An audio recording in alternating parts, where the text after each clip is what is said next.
शहरों के शोर से बहुत दूर, समेटती सड़कों और बुलंदोबाला चोटियों से परे एक पुरअमन गांव की वादी है।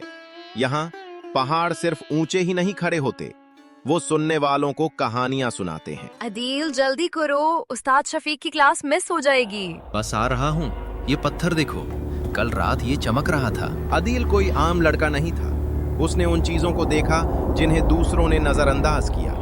अजीब आवाजें, गैर मामूली रोशनियां और पुराने निशान जो सादा नजर में छपे हुए थे। उस पत्थर को ज्यादा देर हाथ में मत रखो। बाबा रहमत, आपको कैसे पता चला? क्योंकि मैंने भी कभी उसे छुआ था, बहुत साल पहले। बूढ़े चरवाहे की आंखों में पहाड़ों से ज्यादा भारी राज थे। बच्चों, तुम क्या जानते हो कि पहाड़ों के उस पार भी कभी जिंदगी हुआ करती थी? हम उस पार जाएंगे जहाँ कोई नहीं जाता। कहा जाता है वहाँ एक पुराना रास्ता है जो सिर्फ सच्चे दिल वालों को नजर आता है। अदील का दिल धड़क गया। उसकी जेब में पत्थर दोबारा गर्म महसूस हुआ।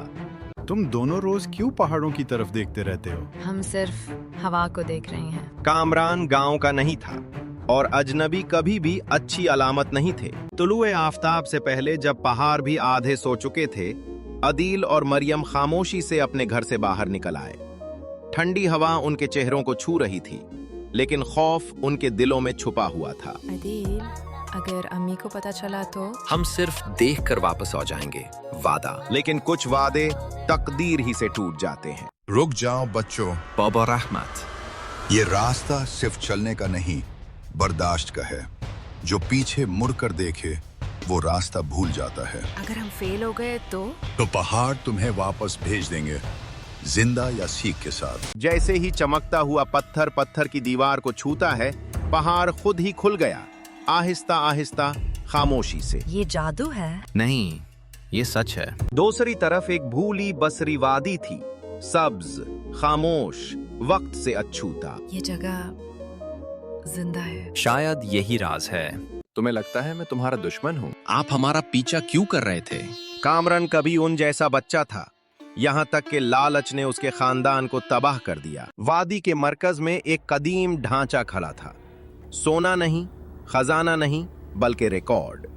ये कागज, ये कहानियां। ये हमारा असल खजाना है। मैं सिर्फ पैसा ढूंढ रहा था, सच नहीं। फौजी करीब आते तो किसी को पीछे रहना पड़ता। तुम दोनों जाओ, शायद मेरी यही सजा है। नहीं, हम साथ आए हैं और मैं यहीं खत्म होना चाहता हूँ। बच्चे वापस आए, सोने के साथ नहीं, बल्कि सच्चाई के साथ। ये कहानी किताबों में होनी चाहिए। हम अपनी जमीन का हक पहचान गए हैं। कुछ खजाने जमीन के नीचे नहीं, जमीर के अंदर होते हैं।